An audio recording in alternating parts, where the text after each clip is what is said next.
Companion characters are some of the most powerful storytelling tools that a storyteller at BioWare can use, and that's mainly because they can evoke emotion in a player like no other character in the game.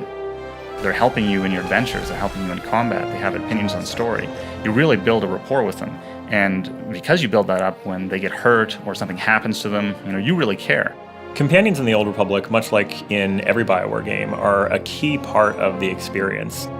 When we first started figuring out the companions for the different classes, step one was the basics. Things we knew we needed to have in there somewhere, things that were going to touch on sort of the cornerstones of Star Wars. So we knew we wanted some droids, you wanted some big aliens, you wanted sort of the lovable people, you wanted the romantic groups. We've crafted this game around the idea of you and your sidekick, just like Han Solo has Chewie, Luke has R2. Companions aren't just pets, so to speak. They're much, much more. They're more powerful for once.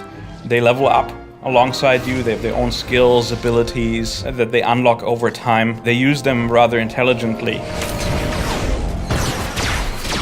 We spent a lot of time on the characters working with the writers, especially on the ones that were the love interests. Was always the thing, is we come up with a character and we want to give that face a certain character, right? So you give them kind of a bent nose or a big scar across their face, and the writers are like, yeah, I'm supposed to be romancing this guy, and you just disfigured him. So we'd have to go back to the drawing board. Fantastic. Glad you could open up. With over 40 companion characters in the game, one of the things it allowed us to do was have a huge variety in the experience, not just within one class, but class to class. They're wildly different experiences. We have the most evil, the most good, and a lot of very nuanced characters. People are not just tied to light side, dark side, and it takes a little bit for characters and when players are playing, for them to sort of get used to it.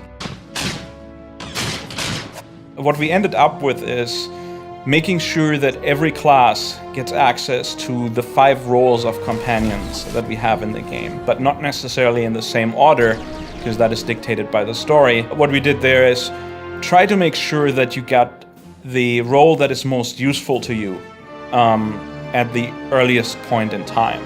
For example, if you're playing a Inquisitor, we give you a companion that is a damage taker. He will take damage, he will hold the enemy, taunt them, and make sure that they're attacking him, allowing the Inquisitor to stand back and use his abilities. Customizing your companion is important, much more important than it was in a BioWare or a single-player game, because you're in this world with thousands of other players, and they also have companion characters, and we want to make sure that we differentiate those companion characters. We have appearance kits that you can actually change the entire appearance of your companion character. You have, when you get Vet as a Sith warrior, she's a blue-skinned Twi'lek, but you can actually change her skin color and her facial features and make her look different. When you first get a companion character, you're going to know them as you knew them through the plot. So that's a lot different than knowing them personally. We have differences. The way that comes out in our game is through the affection system. So both by buying gifts or by saying things that they like in conversation, you gain affection points with them. This opens up new conversations, new quests, and sometimes some pretty radical departures from what you might expect. There are characters with dark secrets, there are giant, convoluted, interesting plots, and some people who are completely not what they appear to be that you would never ever know if you just left them on your ship and didn't talk to them. Watch your back, Khalil. I'll watch yours. You can watch mine.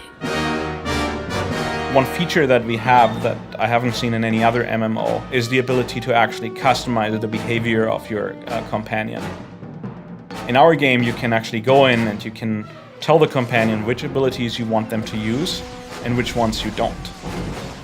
They're a real member of your party, and they have a full selection of abilities. And in addition to that, they're actually able to do things such as do your crafting.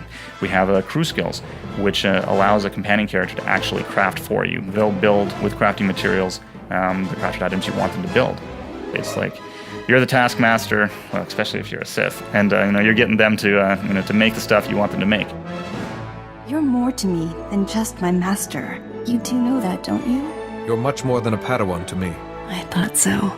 Romances bring a depth and a complexity and a realism to the feel. It feels like these are real people. Say it with me. I'm better than Temple in every possible way. Obviously, the love triangles and things like that can bring a little bit of extra tension there. They're not things that you have to get involved with if people are not into the romance aspect. But if it was missing, I think it would seem very strange. Good behaving. Did you notice? Of all the companions, probably Vet is my favorite. She's sassy, she talks back, and you're like this evil Sith Lord guy in training, and you just get to shock her when you want to. It's just all really well done. Doesn't even hurt anymore. For pure, just squeal excitement, I love Blizz. The first time I saw Blizz, I was incredibly excited. The first time I saw Randy Beagle's writing of him, Blizz is so charming. I want a plush toy of Blizz more than anything else in our game. I think mission statement number 1 was the companion needs to be something positive. That meant a lot of work, a lot of iteration on features like pathfinding, artificial intelligence, and their abilities to make sure that they don't do frustrating things. I think we really achieved a point where they're going to feel like a solid addition. You know, one of the things is for me in any of the BioWare games with the companions is always kind of that first decision where now you have more companions than you can travel with, right? And the idea of even leaving one of them home is painful. I think that's when you know you've developed good companions. I think you're going to find players are going to talk about their favorite companion characters once they start playing this game. It's going to be one of the touch points of Star Wars: The Old Republic.